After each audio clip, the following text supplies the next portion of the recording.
Damn, man, I feel like it's been a minute. Did we miss last week? Yeah, man, I feel like that was your fault, huh? You had Yeah, I life was to busy. live. Yeah. Hey, sad man. I Y'all want to had put me in the to. corner to test it out? Yo, you not. Don't tell me you freezing again. Nah, I don't think so. I shouldn't be. Say something. Something. It's okay. That It's shit okay. It's not lagged. the greatest. It lagged. All right, I think A it's little better now. lag. You got. Yeah, there was a. Yeah, just a little Yeah, bit. yeah. It's like a Okay. little, like you like a half a second behind. What Uh, up, Isha? What's going on? What's good? Everything. You got better light. What you got a different camera too? No, just a different part of my couch, I guess. I can dig it. Alex, what's going on? Not much. How are you, Hemp? Regular. Trying to do the right thing. Not complaining. They said I needed I had to get a machete to get out the front door because of how high the grass is. your grass is real high. Yeah, man. I've been waiting on one of my buddies to help me out, but that nigga said fuck Hamp, so whatever. Oh, that's how you feel? Well, that's what he said. You know? I Now, well, you good? You know, I'm back from the little honeymoon situation, so Oh you know yeah, hey everything. man, said just got married and all that. Oh, congratulations. And shout out to that. So he was OT. We had a good time at his wedding and all that. Oh yeah, that shit was live. Yeah, They love so, the DJ work. yeah, man, we tried our best, man. You know, but a Right. lot of beautiful people, man. To see black people getting married is a beautiful thing, man. It's almost like a lost art in our community. You know what I mean? So we gotta cherish it each and every time for Hey, man, sure. they say the dating pool got shit in it, so I'm good.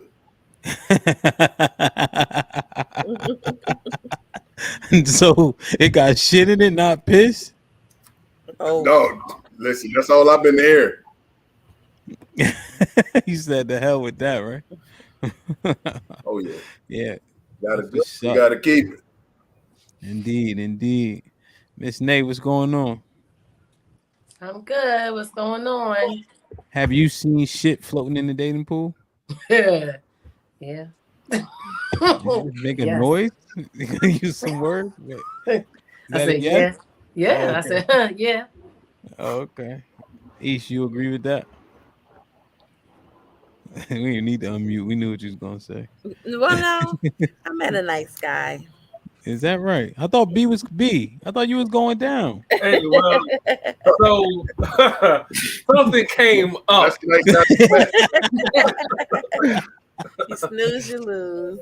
Okay. But if it don't work out, let me know. Just send me a little message. I can. Get a B. It'll be Adrian. What up, Hey, though? Isha, you got an airport in Greensboro? Yes, we do. So if I fly down, you'll pick me up? No, I said I met a nice guy. God damn. Shit. If it's going to be quick, I'm going to have to fly. So, you know. She's dating intentionally. Don't give a damn shit. Okay. Well, you can't win for losing. He is man. intentional about his intentions right now. Word. Adrian was good. Yo, what's good, yo? How y'all doing? What's up? Shit, man, we all right, man. Q was popping. Everything's everything. Ain't shit, Hemp. New week, same seat, you know. Indeed. B, Shout what out was to you Bubba. saying for that? You said what? B said something similar when I said what's up to him. He said same shit, different, same something. Same shit, different toilet. No, same shit, bigger pile. I'm sorry. Oh. Word. I can dig it, man. This might be risky, man. We missed y'all last week, but we here now for sure.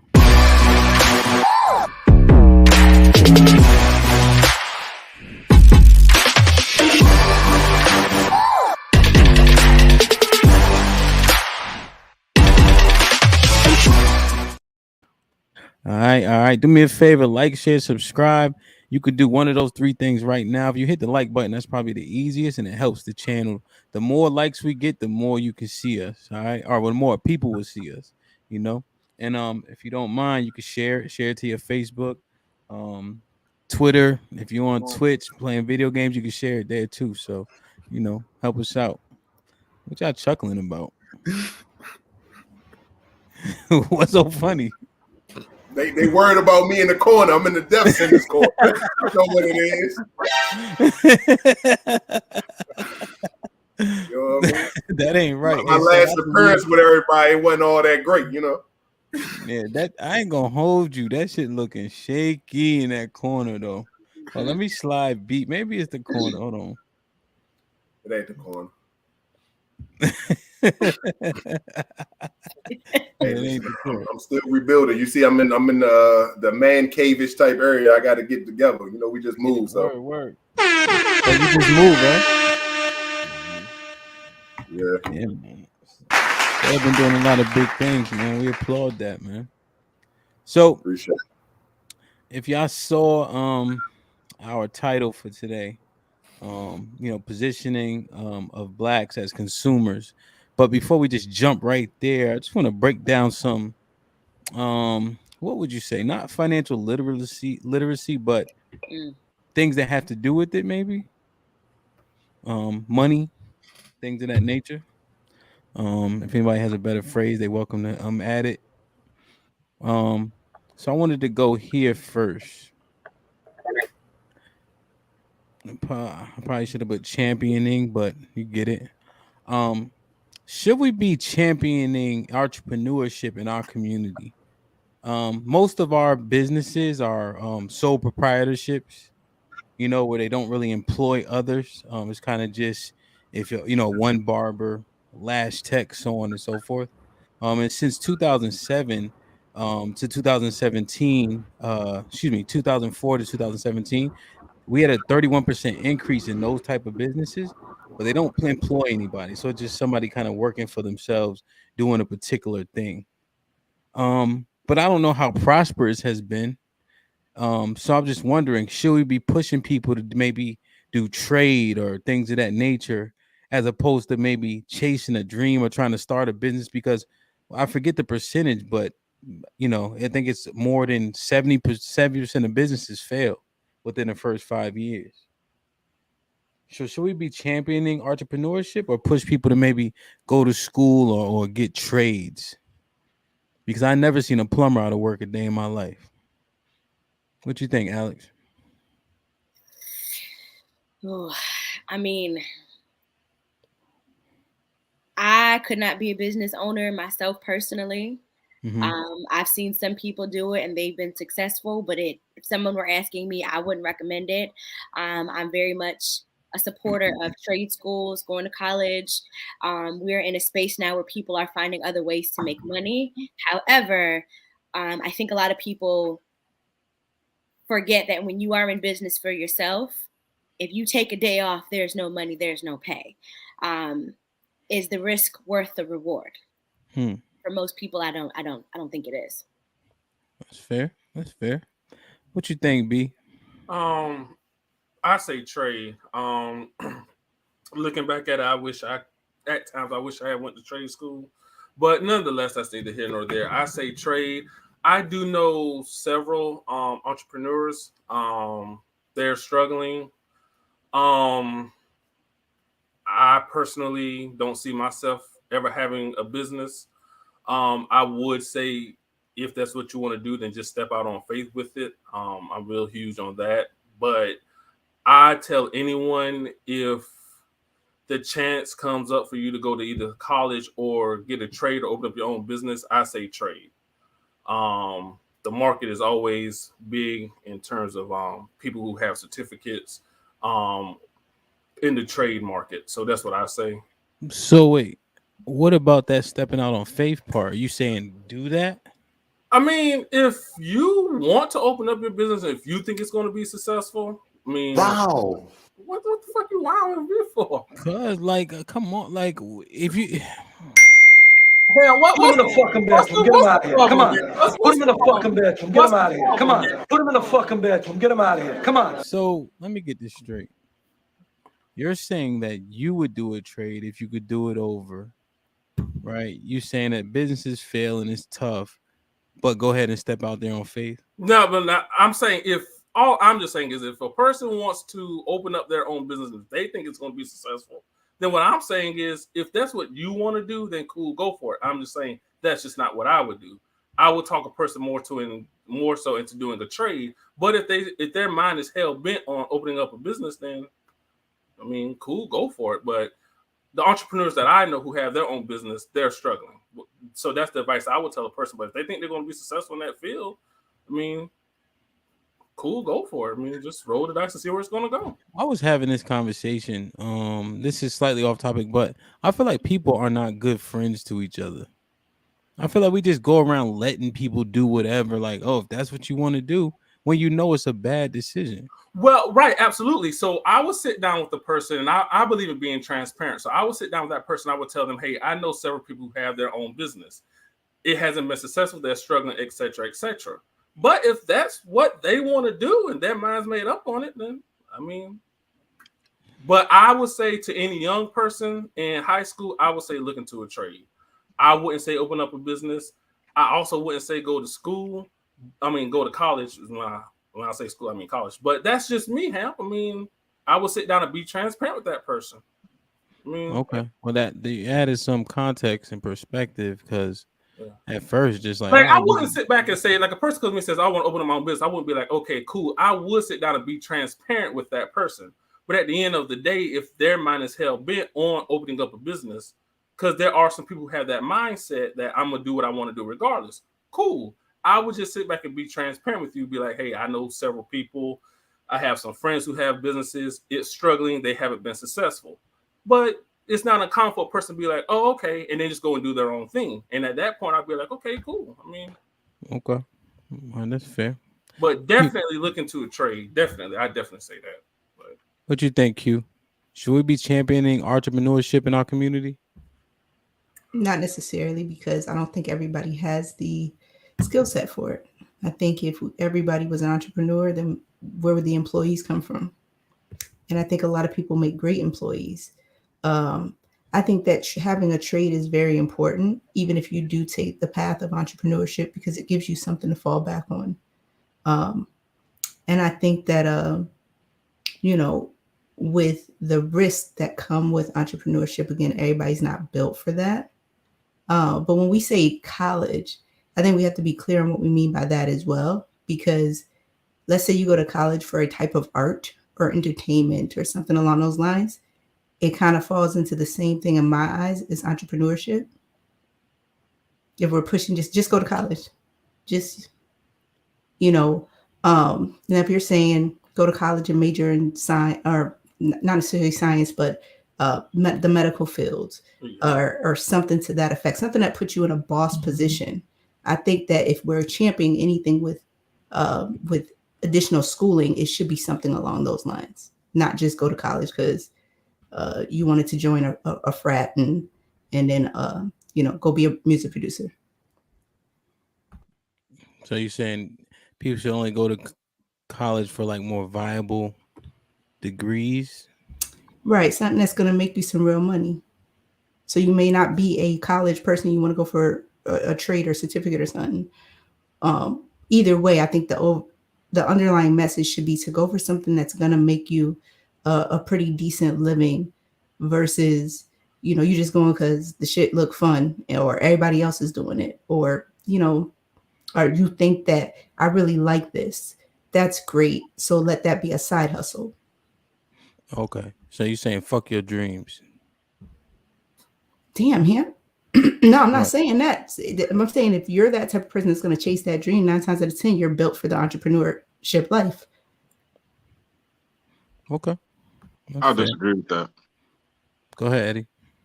I think you made some excellent points at the beginning of what you were saying, but I think a lot of people try entrepreneurship life until entrepreneurship life tries them, right? I'm a chef. I have to do everything. from my deposits at the bank, from managing big ass Excel spreadsheet where I account for all of my materials, all the food, etc. Right? I have to travel. I have to move. I got heavy ass materials. I got to move the food. I got to make sure that the food is cleaned. Right? I got to do all of that by myself. Right? I'm a one-man operation where I'm feeding 5 people or I'm feeding 500 people. Right? So a lot of that is heavy as hell. And I'm giving me as an example, but let's say for the kid who, and I'll jump into my educator bag, the kid who, has the heart, he has the enthusiasm for it. He may not have the skills, right? And he can learn those skills. But if you are not 100 million% down for the fucking struggle of entrepreneurship, leave that shit alone. Or, be a part-time entrepreneur. There's nothing wrong with that. Get you a job, utilize those capitals, gains that you get from the job to like partially, get that entrepreneurial goal going. But like, I used to tell kids when I was in schools, I'm like, college ain't for everybody. You know what I'm saying? Like, make this money, get this, 6-figure job, get you a couple of certificates, and you good to go. You ain't gotta take no goddamn SAT. You ain't gotta worry about all that, right? Got little cousins that are electricians. Little niggas make more money than me. I'm saying, I'm asking them for a little something at Christmas time, like shit.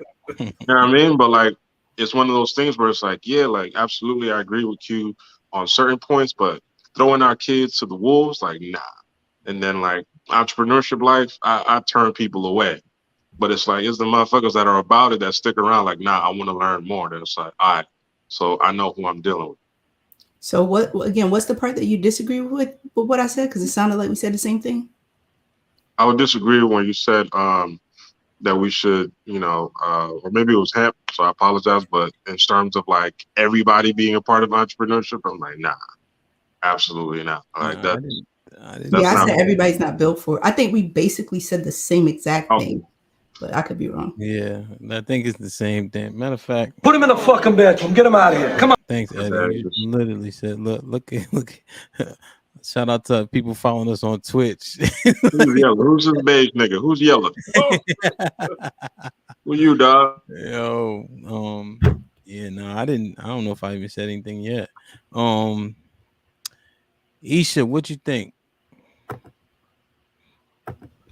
I agree with Q. I think we should present all options when we're speaking to our children. I know some entrepreneurs that's making money. I know that my stepdad raised us with and provided for us very well off of his own business. And I also know that my sister right now, she's doing the damn thing.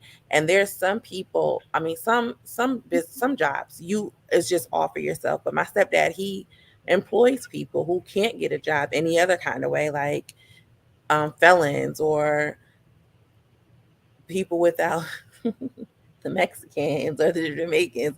But he offers, Jesus he offers Christ. the opportunity for others to make money. Now he gonna work you hard. He gonna work you hella hard. But I mean, it worked for him. And on my end, I went to college. I got student loans like a mother. You know what I'm saying? So you have to explain all options when you talking to our people. To each his own. Yeah. Huh? Wait. What was the last part? I said to each his own. If you want to go to school, go to school. You want to be an entrepreneur, be an entrepreneur. I ain't even gonna do. I mean, you obviously see Not me. today, Ham. Not today. Like, I mean, B and I just had a whole conversation about to each his own. But you gonna end it up. You know what? I'm gonna be the bigger person. Be that. Be that. Said, what you think, bro? Should we be championing entrepreneurship, or should we maybe guide the children to a different path? I am all about versatility. Personally, I mean, I can go personally for me. Went to college for a little while, wasn't my thing. I have my CDL, so I can get out here and work for someone if need be. But I'm all about not punching somebody else's clock, building for my people, and helping my people get along and make moves. So that's my thing. The one thing about it, like Q said, Mr. Yeller said, being the boss ain't for everybody. And a lot of people need to learn that. Everybody wants to be the boss until boss shit hits them in the face. You know what I mean? So it's tough. It's not a simple thing. Like Eddie said, I got to do all the same things. I got to set up the schedule. I got to make sure guys where they are. However, I do employ people.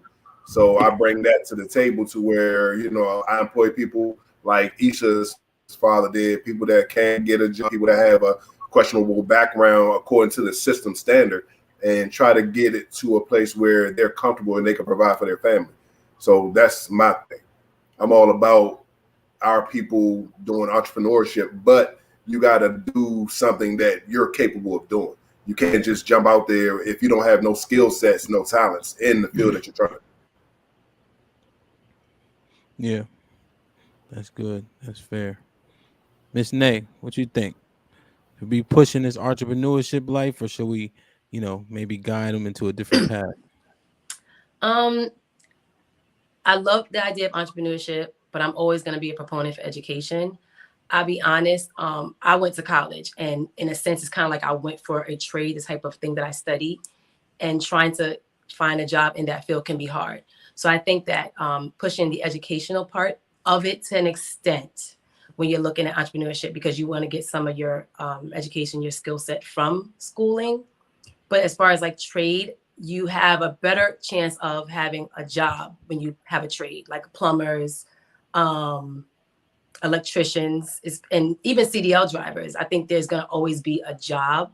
You can also turn that CDL driving into an entrepreneurship as well, because you can have your own trucking company. So I guess it depends on the person. You know, everyone isn't a leader, yes, to that point that Q made. So I'm kind of, in some ways, maybe on the fence. Do you think there's more workers than there are bosses? I do, but a leader is only as good as their followers, because the followers are going to be the ones that are telling you what works for the business. You know, you won't have the workers, to be honest. You're working, in a sense, a leader's kind of working for their followers, working for the people. What do you mean? So as a boss, you have people under you. You have to understand what you, as far as what you're doing in a job, you know, if you have something that, I don't know, it's kind of hard to explain as far as a follower. So followers, basically, you're telling the boss kind of what you want in the community or what you want for the job, what works. And they're kind of taking your lead in a sense, and they're just setting the tone for how the job should be ran. What boss is doing that? I look at it even like a politician. A politician is a leader. A politician is a leader. I'm gonna help you out a little bit with that situation. I tell my guys all the time that I can't lead if I don't know how to follow. You know what I mean? And to me, that means that I have to know how to do everything that I'm instructing someone else to do. You know what I mean? And then I also have to be able to listen to suggestions from my guys if they feel like something's not working. I can't just strong arm or be too, you know what I'm saying, hard-headed myself to listen to advice from other people within, you know what I'm saying, the jobs that I do. Because with the snow plowing or the landscaping or the moving or the hauling, depending on what it is, I mean, somebody might have some advice that might help me that's working with me or working for me. You know what I mean? I can't just sit here, it's like, nah, you're going to do it this way. It might not be as efficient, even though I've been out here knowing everything that I've been doing for a long time. I just can't be the guy that don't know how to listen and take advice from others. Yeah, once Albert Einstein said, once you stop learning, you start dying. So I get that. But I'm just trying to decipher it. Yeah, so you should definitely take suggestions. But don't people, when you hiring people, don't they still have to work within your framework? Like if you don't provide a framework and a baseline, then what?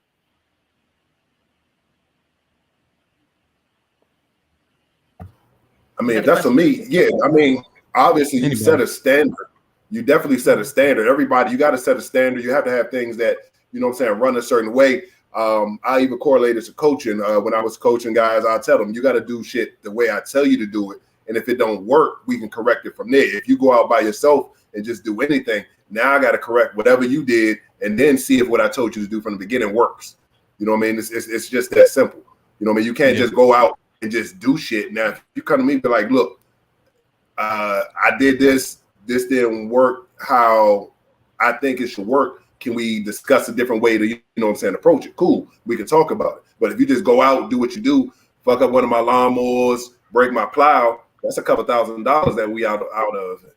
Somebody's got to pay for it. Yeah. I mean, okay, that's fair.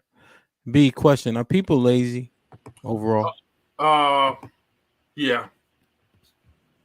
What you think, Eddie? Yeah. Absolutely. I was discussing an example today. So last week, at the gig, I was witness to one of the security guards not getting paid on time, right? Or at least he thought, right? Mm-hmm. Um, when you're not aware, when you are not quote unquote the boss, right? There are different systems in place in order to pay employees, right?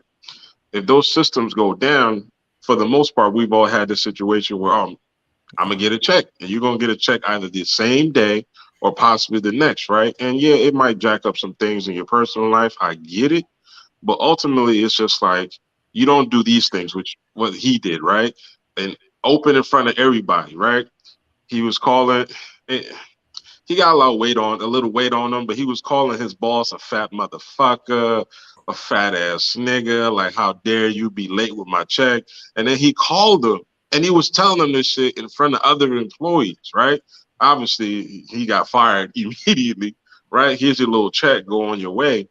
But it's one of those things where I agree with B, just like everybody is not meant not only for the boss life, but even worker life sometimes. It's just like the etiquette is ridiculous. And I mean, if I could throw the word out there, just nigga shit is just not this. Yeah. I'm very blunt about that type of shit as a manager. When I was engaged in that world, it's just like I'll tell black folks in such a roundabout way, it's just like, make sure you wear socks to work. Yeah. You know what I'm It'd be saying? Make some sure weird you shit. have a comb in your pocket somewhere. You Yeah. know what I mean? It's just like it's those things like hygiene. Let's just Yeah. the B. world is working in for everybody. Remember B had that issue at his job. Yeah, bitch was Oh, stank. yeah. Adrian, what you think? Should we be championing entrepreneurship? Yeah, Final thought. um, man, it's such a skill set, right? I think people just see because everybody doing it, people just want to jump in it. I hate being an entrepreneur. You know what I'm saying? Like, trying to build my practice and stuff. So I'm just trying to get to a point to where I can have somebody else run everything for me.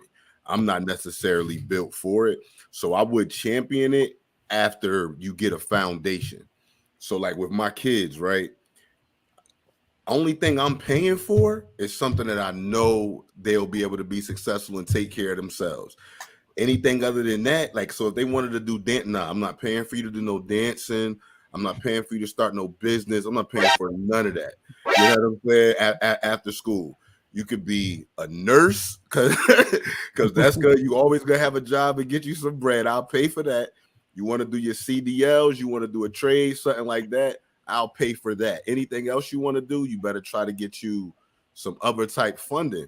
And then from once they are able to get a foundation, then you can slowly step out on something, which is what I'm doing now. I have the security of having my main job to where I have the opportunity to learn just what it really means to be an entrepreneur and all that goes into it. But I definitely think people just don't need to be doing it. It's not for everybody. The amount of work that goes in, how things change. People don't even know what it means to have a business plan.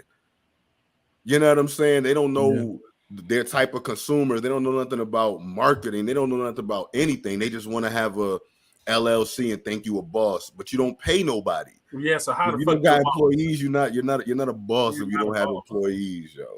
Yeah. So I'm not pushing it. And I like too, when you were talking about people being bad friends. Your friends, when they be like, nah, like we shouldn't be telling our friends, well, hey, if that's what you want to do it. No, we should, that's a stupid idea. That should be the last thing you say. Don't end with it, but if you want to do it, I support whatever you do. That's not a wise decision. And that's the last, and that's how I'm gonna finish off the conversation. Now, if you choose to go do it, that's on you. But the last thing you heard from me was that's not a wise decision or that's dumb. Word. Come on, Adrian. Damn, you should let him go last all the time. Like he actually said some shit and stood on it. That's the fuck I'm talking about. We Back taking door. shots already. Already. Already. Oh, do we need this button already? Already. Nah, I Nah, don't I want no fuck smoke with today. it. I like your answer. It's the how you say it, Q. It's the sarcasm for me. Interesting. Listen, man, like, share, subscribe, tell a friend to tell a friend. Yeah, hit the like button for us right now, and then subscribe to the channel and then hit the notification bell too, so you know when we release new content. All right, so we live in DC. Well, most basically the top row except for Adrian. But Adrian is in the Charlotte area, so he might be able to speak to this. The Bronx, ain't nobody fucking with the Bronx, so y'all are fine. Yeah. Chill. We in here. So Relax. Yeah, I was like, nobody huh? What you say? nobody doing this to the no fucking Bronx. So question. Is gentrification, and we see it all the time, in DC, I mean, it's heavy. Is gentrification about color or about money? Let me go with Adrian. Is gentrification about color or about money? I don't know. Nah, because whatever I say, you gonna make me pick a side, right? And I'm in it. So can I just say I'm in the middle. I think we're gonna say it's about bread, yo. At the end of the day, I think it's more about money. Yeah, final answer. It's more about money.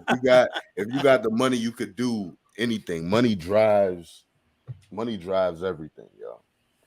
I Yeah. think I definitely think some things are about race, but not as much as it is about money.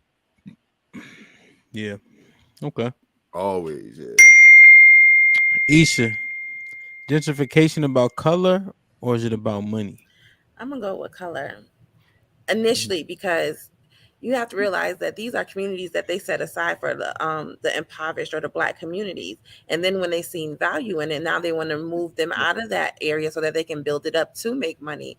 I lived in Virginia where I lived in the Hampton Newport News area where in Newport News downtown it was by the water because of the shipyards, but they had a lot of projects like projects on the water. They set this aside for impoverished Black people, but now they see the value in the area. They're moving them all away from the water so that they can build it up.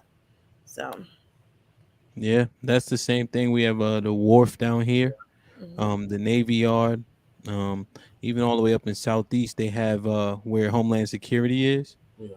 so they've been kind of get that land as well. So I think that's a valid point. Uh, B, what you think? Gentrification about color or about money? It's about color. At the end of the day, Isha hit on a good point. A lot of the areas, as you know, it's I guess you could say hood or whatever, and then whites they see the potential to come in, make money.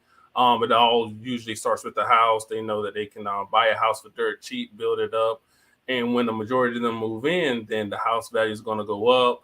Then the blacks they're going to push them out into even a more impoverished area.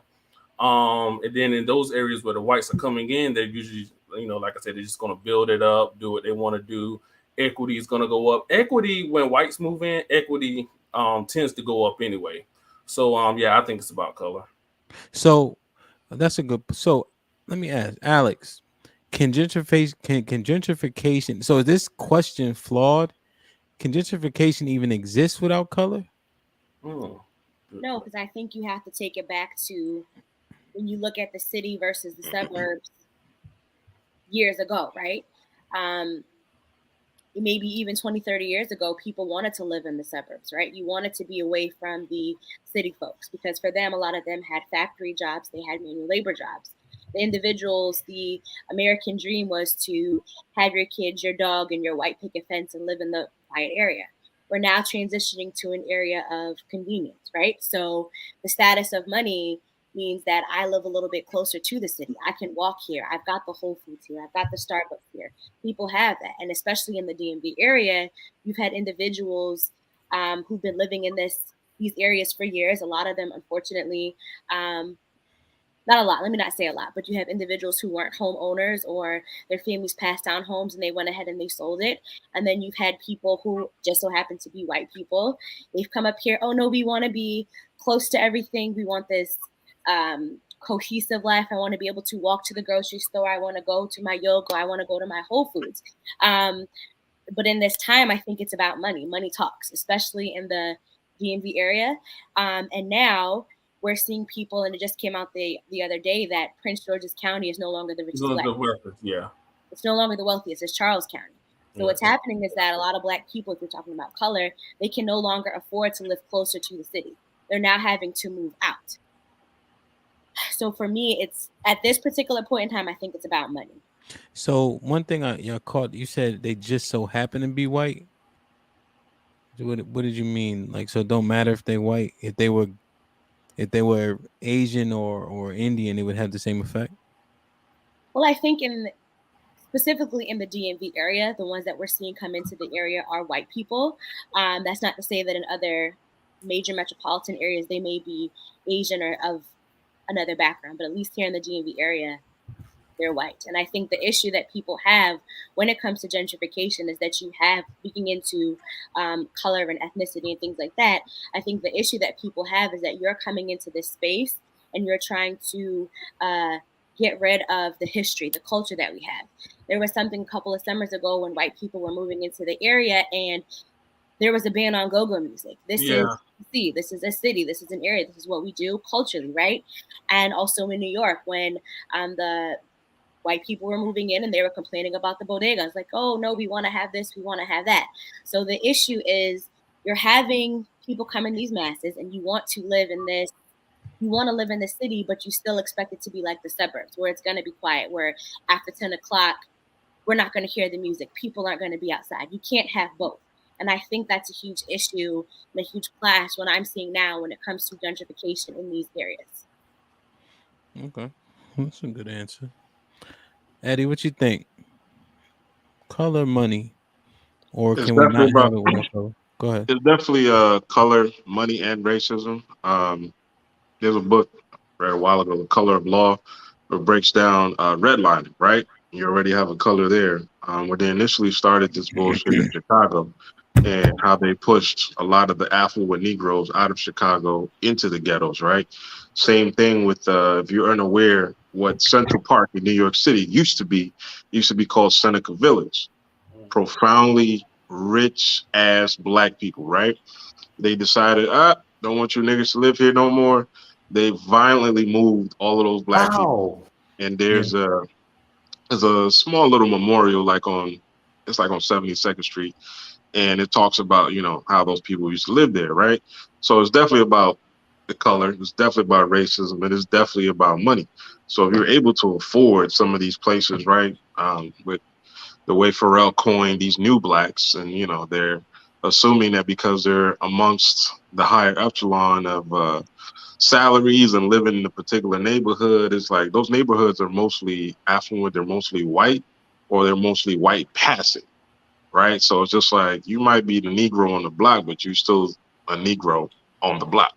So I would say it's all those three things. Yeah, okay, that's good. Anybody else have any thoughts on the topic? Go ahead, Nay. I was kind of thinking about it in the sense where money kind of has a color. Our people aren't always seen as having money, so.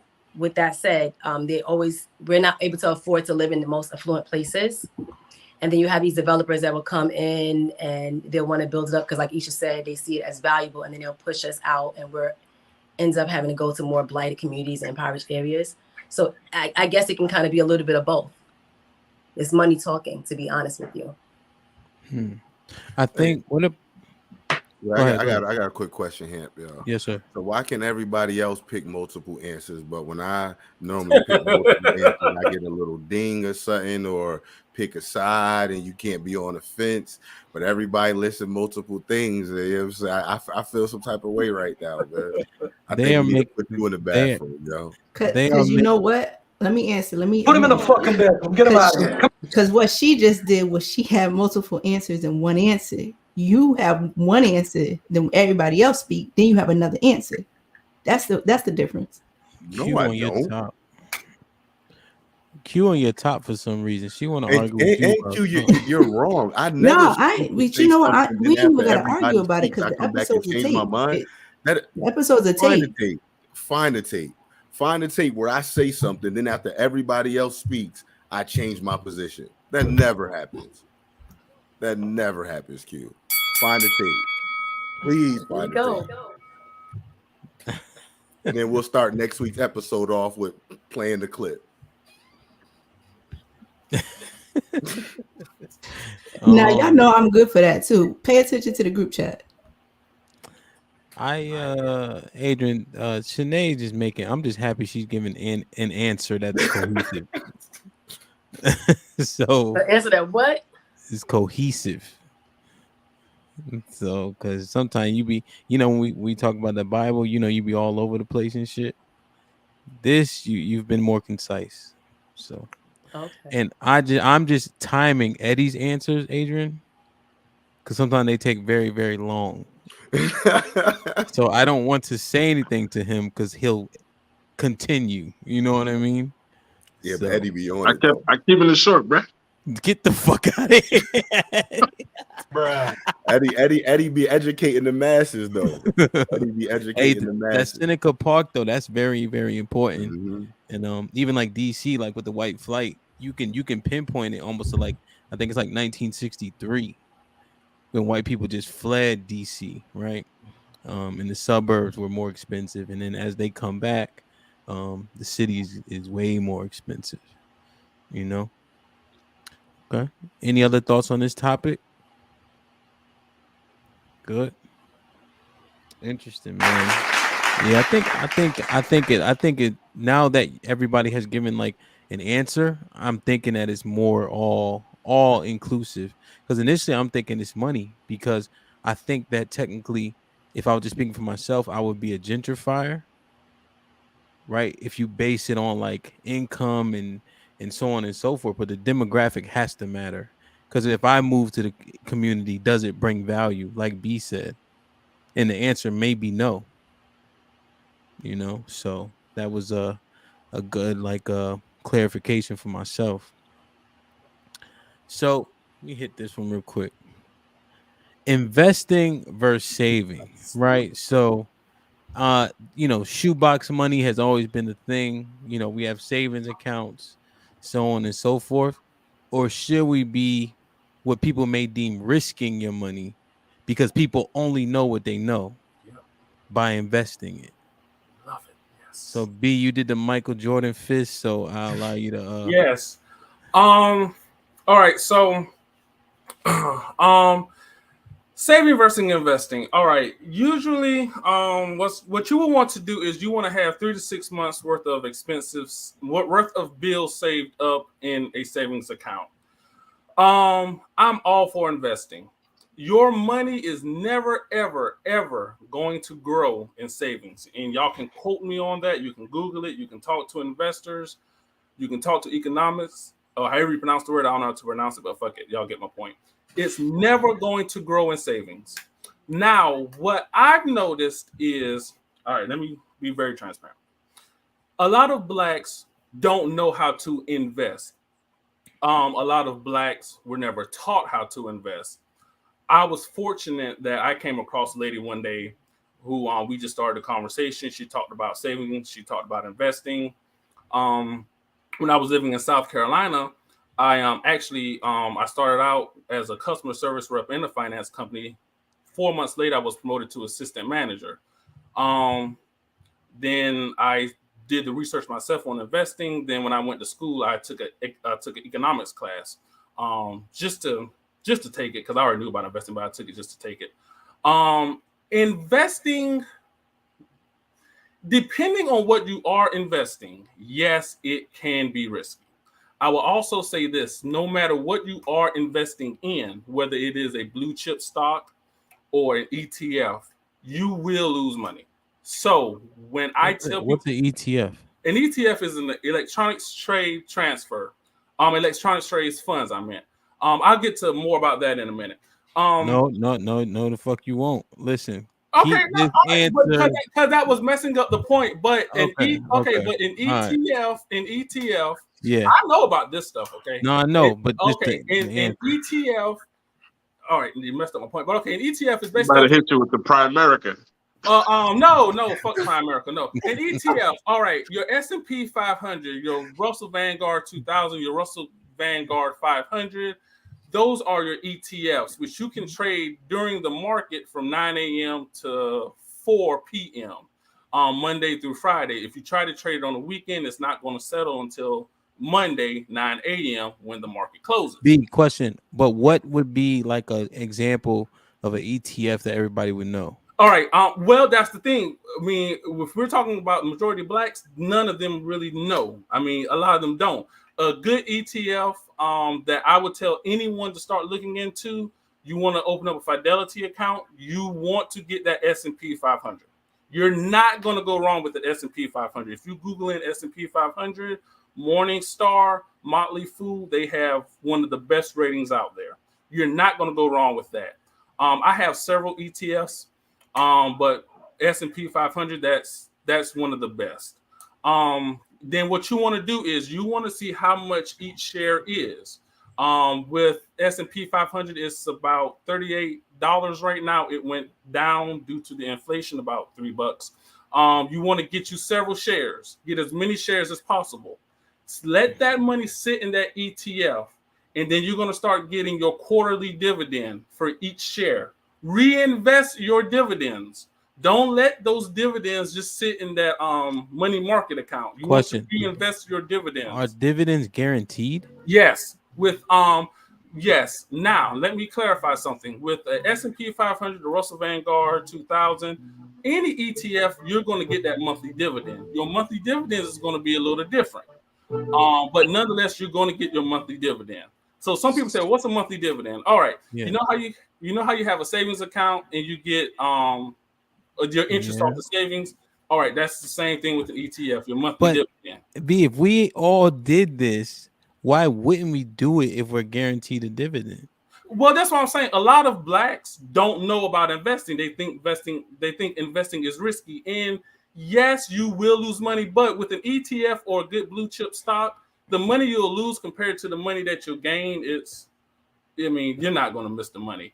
I at least say get one ETF and get you one nice blue chip stock. Don't get Amazon. That's too expensive. Don't get McDonald's. That's too damn expensive.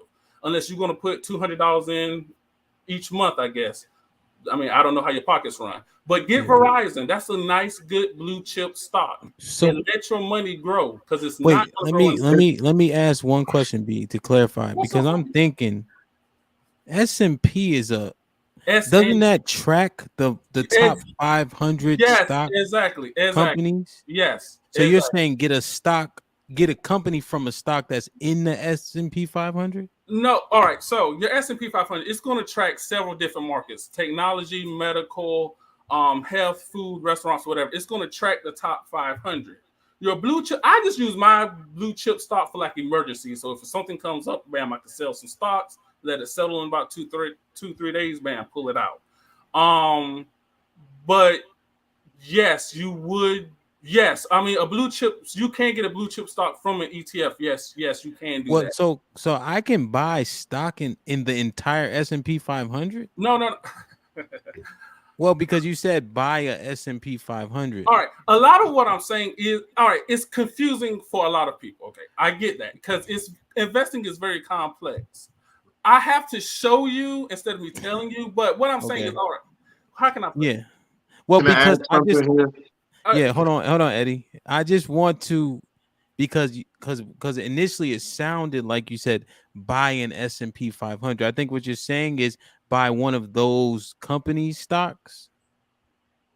No, S&P 500, you'll buy the S&P 500, you'll buy several shares of it. Now, of okay, I get of what you're the saying. S&P 500. Yes. Now, within the S&P 500, it might track Verizon, but you could also get Verizon as well, but that's just going to be a blue chip stock. So that sounds like a mutual fund. Like, isn't a mutual Oh, fund like a no, bunch of no, no, stocks? no. Mutual funds, you don't want Okay. mutual funds. You want to stay away from mutual funds because then you have to pay someone to do that for you. You don't want to pay. You want the computer to do it. You don't want mutual funds.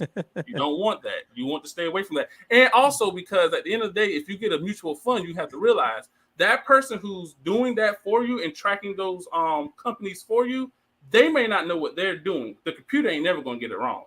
So you don't want the mutual fund. Stay away from that. You want to get, at least depending on how much you can afford, I definitely say Fidelity. Charles Schwab is all right. I closed my account with them, but Fidelity, you definitely want to look into the S&P 500 and get you a blue chip stock. Bonds is good as well. You got the short term, long term. I'm more long term with my bonds, but bonds is good as well. So, question, because you set it off with Eddie, you up. You set it off with none of B. I just want to, because you set it off with 3 months worth of yes. So only 40% of Americans have that much money, and then 6 months is 33% of Americans. So does this apply to the majority, or does it apply to the minority of people in the country? And if I look up black people, I'm sure it's probably even lower. Yeah, okay, I get what you're saying. So what what an investor is basically going to tell you is strive to get at least 3 to 6 months worth of investments, worth of savings, then start investing. That's what they're going to tell you. Okay. The reason being 3 to 6 months is something happens in your savings, you want to be able to pull it out of your savings pretty quickly. Also, because the time frame to find a job is 3 to 6 months. So if something happens, you get laid off, you have fired or whatever, you have 3 to 6 months worth of bills saved up. Saving, I don't save. I mean, I have a savings, but I mean, your money is never going to grow in savings. Another reason why I'm not a big fan of savings is because of inflation. But what you have to realize is, and a lot of people look at me goofy when I tell them, but what you have to realize, That's my husband, y'all. He's in finance, so he's listening to everything. Well, he can hop on if he thinks what I'm saying is wrong. I mean, I have no problem with that. But what you have to realize is also inflation. So as things go up, the value of your dollar actually is not going to be the same. He said you dead ass wrong. Not you wrong. He said you dead ass wrong. Well, I mean, he can hop on. I mean, we can talk about it. I mean, drop the link. He can drop the link. Capital gains taxes on income come from these stocks that make money. Yeah, and what's your point? Drop this link, man. Alex, get up out the brown chair. Let Cuzzo get in the chair. I mean, no, he can hop on. I mean, let him hop on. It's about edification, because it's only our. I mean, I don't want to say only us, but it's mostly us watching, right? So, I think it's very important because, just asking for the clarification matters. Eddie, what's up? Yeah, so I just want to throw in there that yes, like some of the things that B is sharing are very complex. And just working with our people all the time. I think the concept of just getting saving down, right? So if you've ever grown up in the hood in America, anywhere or anywhere on earth, like you know about the concept of susus, right? And like allowing a collection of monies to be put together and you keep dropping in it. And then after 6 to 8 months, the money is made available to you. You don't have to take it. But you're looking at, let's say your goal is 10,000 to 15,000, 20,000. You provide that level of financial discipline, right? And that's one of the things that I would say is a little more consistent to where we can introduce a lot of the financial tools that B was talking about. Like I understood everything that B was saying, but I also invest. I'm also a trader. Like when I have the time, and it's taken me a long ass time to learn the financial markets, all those crazy ass numbers and charts that you see. Like that shit is an entire language in itself, right?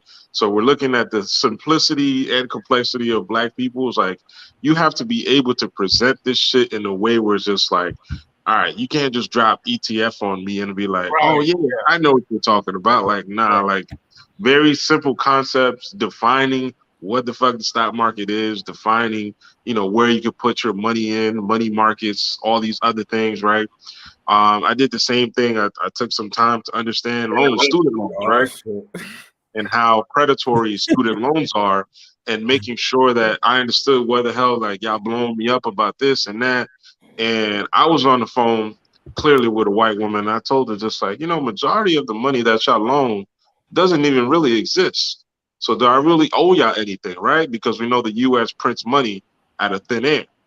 And this white woman hung up on me. She was just like, I'll get back to you. I was just like, man, my personal business, I haven't made a payment since. You know what I'm saying? It's just like it's one of those things where it's just like you understand and you learn the game and they can't fuck with you. You know what I'm saying? Like it's one of those things. But I think I'm gonna let the Nigerian brother. I think he's Nigerian. I saw the I did. So I'm like, he gotta be Yoruba or something, Igbo. I'm gonna be quiet. Yeah, first off, I don't know everything about investing, but we got to get out this mentality that we got to get this mentality that it's too difficult for us to learn. Anybody can learn anything. You can't just put race on it. That's the first thing. Secondly, I heard I guess, what was it? Electronic traded fund? Yeah. It's exchange traded fund. Okay. Yeah. Right. So, those can be a combination of stocks, and it's not I'm not saying that as a shot, but like, say one that I had was QQQ. I think that was NASDAQ based. Yeah, that was a whole bunch of companies. Like I think it was like Apple, Microsoft, maybe Dick's Sporting Goods. It's like a whole bunch of things. So look into those, and then a good way to do that is dollar cost averaging. So like, say if you have a Robinhood account, right? Because all the other brokerages don't always allow this, but say every 2 weeks you just put in, say, $100. 1 week it might be a little bit higher. Like 3 weeks from now it might be a lot lower. You get what I'm saying? So you're kind of balancing out what you're putting in. So you might not necessarily always make money on the returns. I mean, on initial investment, but it will kind of balance out over time. And then once the stock market does shoot back up, because it's like shit right now, then you'll have something to show. But the reason I brought up taxes is, say if you're taking out money from your brokerage account for like a rainy day, it's not a bad thing. But say if you make money on that, you're gonna have to pay capital gains on that. Yeah, now that is true. Yes, that is something I did left out. If you do have stocks, blue chip stocks or whatever, when those funds when those funds settle, you will have to pay taxes on it. I did forget to say that. What's the tax rate on those? Shit, I'm not quite sure about that. But is it high? Tax rate depends on your state. It also depends on what you gained. So there's always a percentage depending on how much money you made, which is a part of also scam, right? Like they want to dive into your pocket, which they really should. Hold on. So, just break it down for the people, like specifically. So, is that tax rate on those gains lower or higher than it would be for like on your W-2? It probably would be lower, honestly, just because you're in the space of free enterprise, right? And Alex Husband, if you could, correct me if I'm wrong, but that's your name, bro. I think you're on the right line. If you sell like $6,000 worth of stock hypothetically, right? Yeah. Right. Something came up. Say at the end of the year, you might have to pay. That could move you up a tax bracket in certain cases. So you're going to count that as income. Right. So they're monitoring that, and then they're looking at, okay, what has this person gained through all 4 quarters of the year? And if you made any significant gain, it's just like it's already being tracked, and it's going to receive some sort of tax on it, but it's not ridiculous and significant to, let's say, you work in a 9 to 5. And most people don't take the time, or they don't know that. And obviously your job is not going to share that with you because they want you to continue being a worker bee, right? But the space of free enterprise in the stock market is just like, there's so many avenues to make money that either slightly gets touched through taxes or doesn't get touched at all. And we haven't even discussed, not savings. B said that there's another means where you could put your money and it doesn't get touched. You know what I mean? Like life insurance, for example. Like a A CD. trust. That's the word. A Okay. trust. Money markets.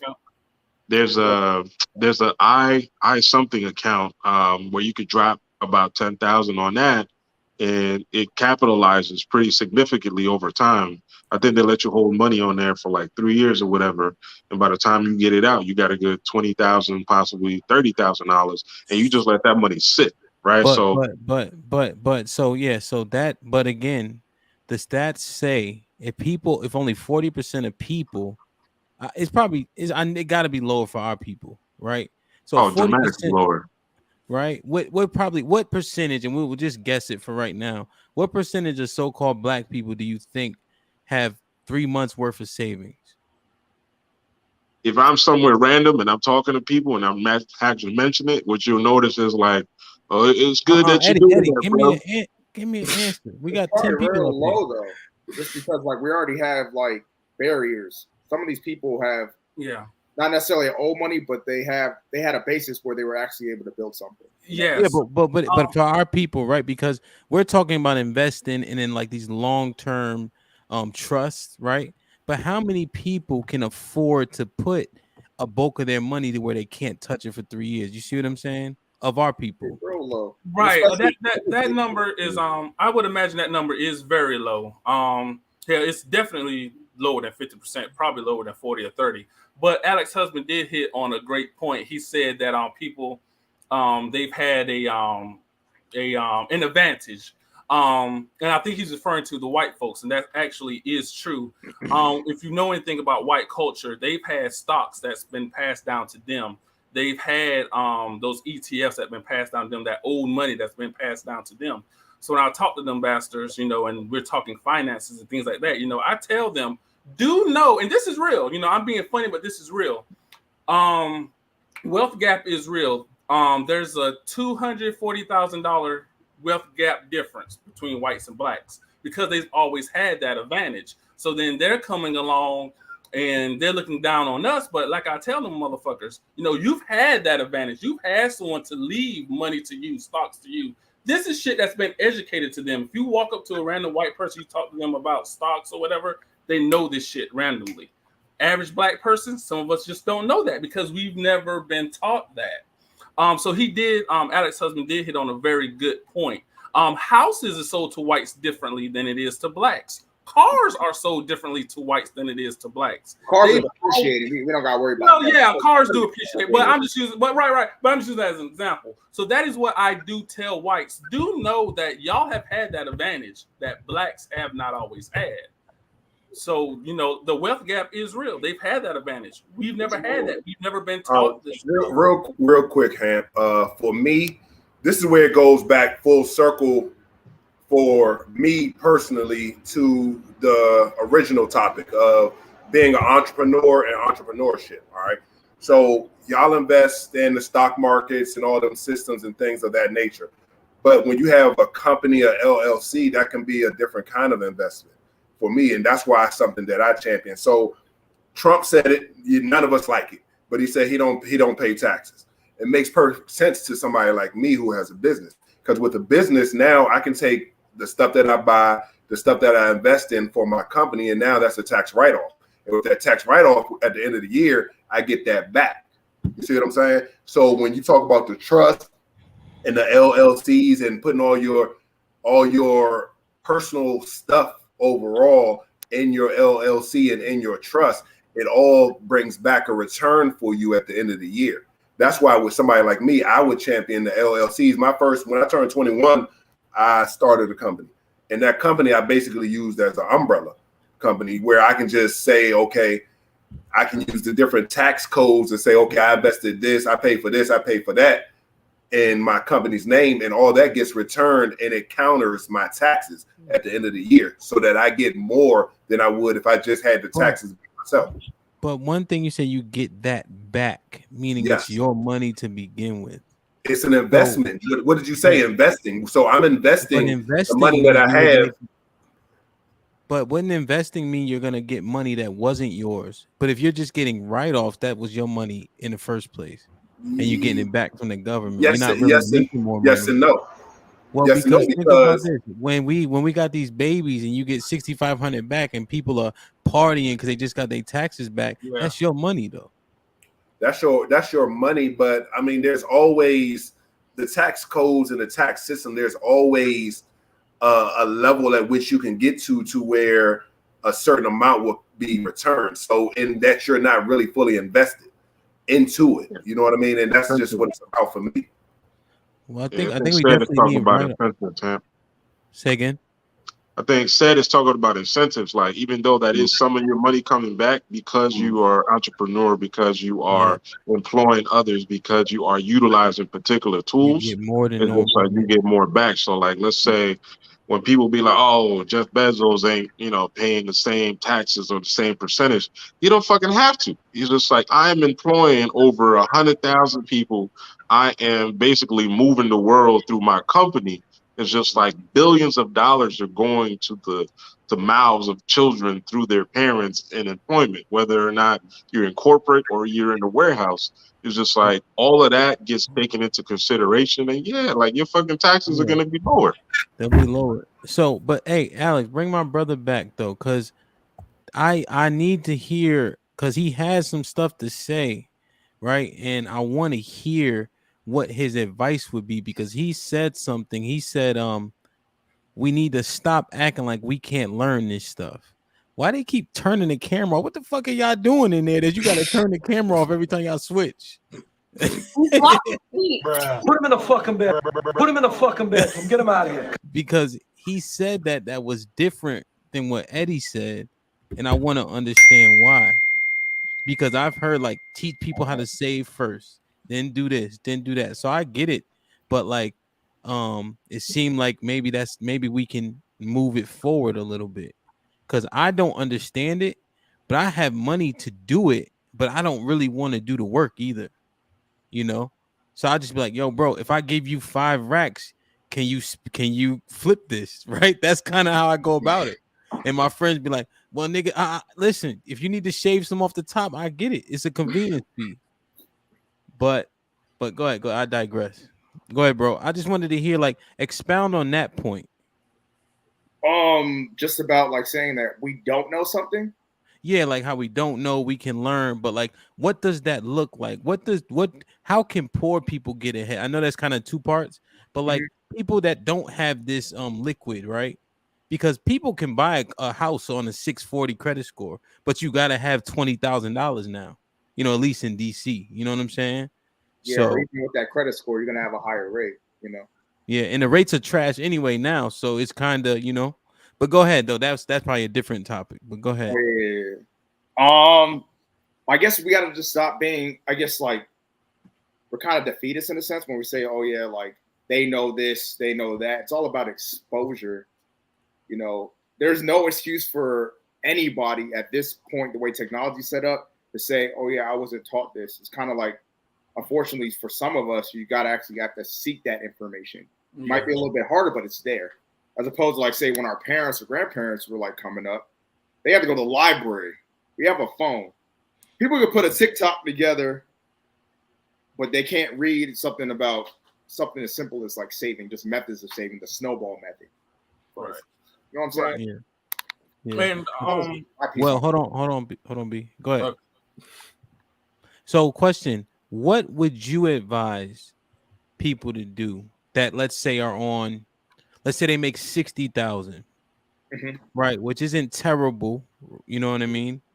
So, what would you say? Let's say that person makes 60,000. They probably save $200 a month if they live out here. And let's say they got a G in the bank right now in a savings account. Would you, and I'm not trying to put you on the spot, you know what I mean? I know you get paid for this, but like something simple, right? Because that's something tangible we can leave with. You know what I mean? Well, I don't really get paid for it. I actually do IT, but I went to school for I guess because you African, Alex figured you knew something about it. That's all. Yeah, it's just like one of those things. Like you just got to you got to save what you can. Say someone who makes more money might be able to save more. They have the potential to save more, but you just got to do what makes sense. Like pretty much something that I would say that you can afford to lose, even though you're not losing, you're just not using it right away. if that makes sense. So like Yeah. say Now, if would I you make now would you say that $100,000, sorry, should go they ahead. invest it though? How much? So if they got $200 a month they save, and what percentage would you say to invest? Don't invest anything that you can't afford to lose. Yeah, So, now that's true too. Yeah, like even you might have to find another avenue. It might be a little bit slower for you to gain money, but I know Warren Buffett always says get low cost index funds. yeah, Those are very Yeah. hard to kind of you have to do research to find those, but they're out there. But also set up a certain account. You got to look into the bank accounts to see what they're actually paying in terms of their APY, Mm-hmm. or that annual percentage yield. Yeah. So I know a lot of them are really low. They might be like 0.1, but they're still giving you something back. I would Yeah. say don't go with Bank of America and then give shit back. I get like a penny every like 4 months. But Yeah. I think Capital One has a great return on theirs. yeah, you can still save. The more you save in there, the more you're obviously gonna get back. But Yeah. it's not like it was in the 80s where they were giving like 8% back. Yeah. I got a question for Alex's husband. Yeah. What's a better option, a credit union or a bank? To me, I think it just varies. You got to do the cost benefit analysis, But Yeah. I don't think it. Usually, credit unions give you better rates on, I would say, like loans, for instance. But it just depends. You just got to do your research on that. I don't think end all and be all there. Yeah. I think on that Q, I have seasons, at home. Yeah, I have And seasons too. That's what I yeah. was asking. And so I had a conversation back when it was tight, back in 2013. Like literally, I was like, yo, I need like 2 G's. And it was so intimate because it's so small. I was literally just able to talk to them and they're like, all right, cool. And we'll give it to you at 0.01%. So it was really just me giving the money back. But I was able to just have like a one-to-one conversation. You know what I mean? Which was different than a Capital One would be. Yeah, I ended up getting swayed because of my understanding of it is when you are a part of a credit union, you're a member versus when you are a part of a bank, there's investors. And so those bank fees and all that other shit gets paid to them because they've already put the money up front for you to be able to do your thing with them. Actually, just learned about those. Those are the called. You ever heard of securities or any credit-backed securities? They're kind of like pretty much outside investors, people who loads of money. They're the ones who put their money into those institutions. So like credit cards, they kind of want you to keep paying interest because they make their money back. Yeah. Yeah, word, man. That shit is hard, man. So I think the key is I think the key is that key point is don't invest what you can't afford to lose, And then as we know, economics 101, risk and reward go hand in hand though. But if you're gonna be out on the street because you decided to buy Amazon Split, I don't know if I would advise you to do that. Oh, and also Amazon Split. It actually that's another thing. You can't invest in Amazon right now because before it was like $3,000. It's like I think it was like 114 last time I checked. Yep. It split to 122 and then it dropped below that. I think Google split, Tesla split. Yeah. So and would you recommend those be? Would you recommend the split stocks? I say yes, but I'm layman a little bit. Go ahead, man. Just know they're gonna be very expensive. Well, they split, so they dropped to $122 a share. They got below that. Yeah, I would say wait. Just I because say wait. I do say wait as well. Now is a good time to buy. Like I said, I don't really have many blue chip stocks. I just have just one. But usually what happens is like how the economy is now, things go stocks and all that gets a little low. But as you know, the economy will bounce back. So as it bounces back, your price will go up, which that is a plus. It's kind of also crazy with how interest is going up now. And you saw how it was when everybody was inside. Yeah. Like invest. But like 7 years ago, they weren't talking about it at that same rate. Right. Yeah. You see like what's going on now. A lot of that stuff during the last administration was inflated. Yes, exactly. That helped. Yes. But like, see, they're kind of correcting it now because initially the rates were so low because of what happened in like I'm gonna say the Bush administration. So Obama kind of fixed that, and the way he was able to fix that was kind of keeping it That very. nigga ain't fixed shit. Wow. You said what? Say that one time. What happened? I think it got worse during Obama. I think people get that Negro a pass, man. Fuck that. Wow. Yeah, we'll meet later, bro. I'm different, bro. Yeah. But also, I'll just say, okay, yeah. But I'll say this: the initial problem was based off of the American dream of everybody owning a home. So with that being said, they had subprime loans, and that was kind of, I think that was under Clinton. So that kind of fucked us. So back in 06, that's when the housing crisis started. Is that Bush? Maybe Bush. Nah, it was Clinton. Was it? What's Clinton. that? 96? I think I don't know quite the year, but I know it was under Clinton because that was like his big thing. Okay. Yeah, subprime. We got fucked with that. Yeah. Word. Yeah. Thanks, guys, for your time. I gotta get up. All right, bro. Interesting. Hey, man, like, share, subscribe, tell a friend to tell a friend. Oh, Alex back. Yo, Alex, y'all look alike too. Everybody used to say that. Everybody. Wait a minute. Wow. Y'all baby gonna be our cousin. No. So, hey man, I'm genuinely like interested, and I'm proud of my brothers for knowing more, and I know that I need to know more too. So because I know a tiny bit, I just know when something sound like bullshit though. I feel like I got a good bullshit radar, so I've been okay. But I tell you what, I got bullshitted on these weed stocks though. I bought like 5,000 shares of weed stock in 2012. Which and one? I'm looking for vape. If you know anybody who work for vape, I'm looking for y'all. Nah, they shut that down. Them shits is illegal now. Shit is bro, but they still up there for like a penny. Yeah, they gotta get rid of the inventory. Yeah, yo.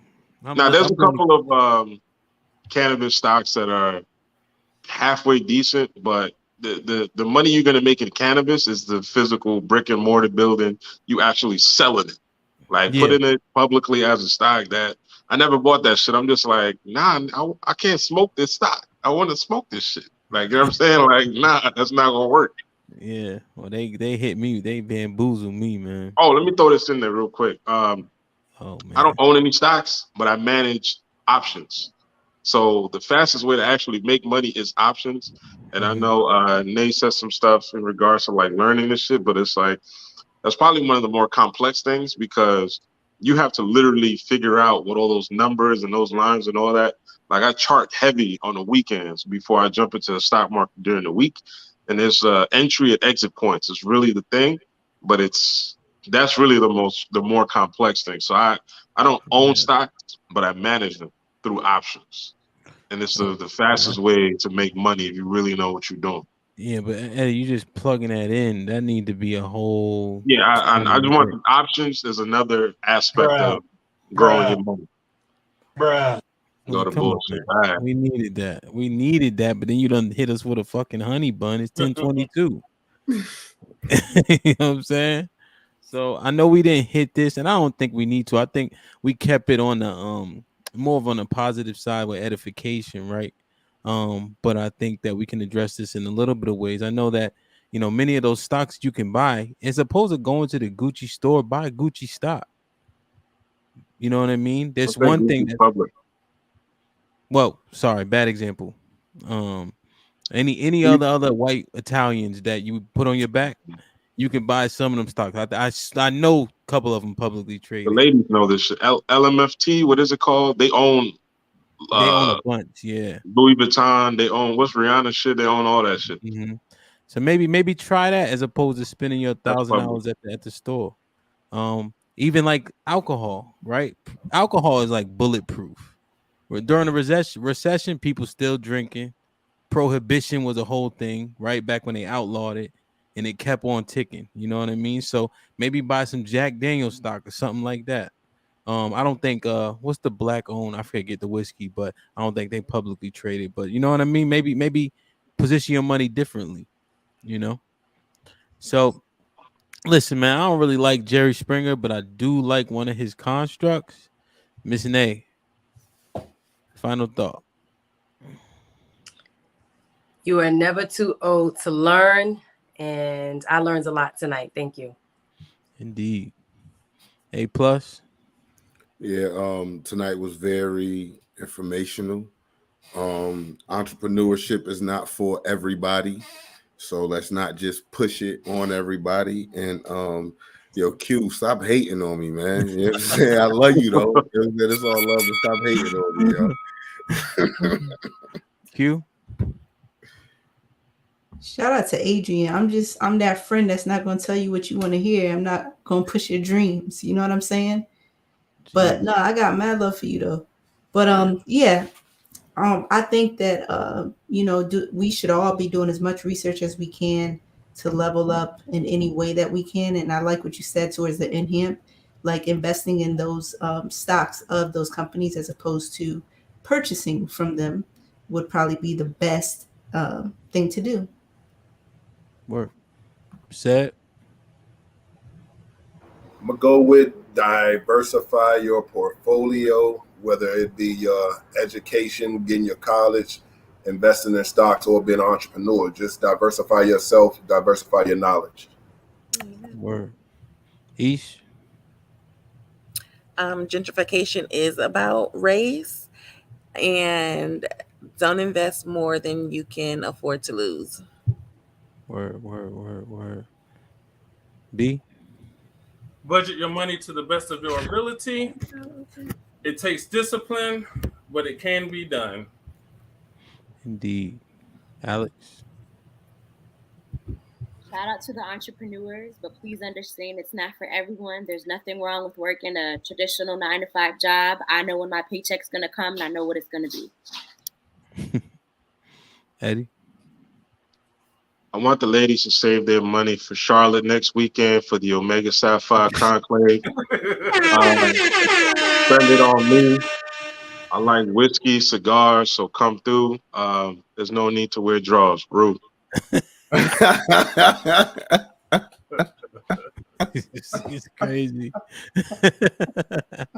Yeah, man. I think I don't want any points to get lost, like none, I think you should save. I think you need to have rainy day funds, and when shit hits the fan, I mean, there are literally wars going around in first world type countries. So how far is it from our doorstep? You never know, right? So you remember when there was a shortage on baby formula, my wife was in all types of groups trying to get baby formula.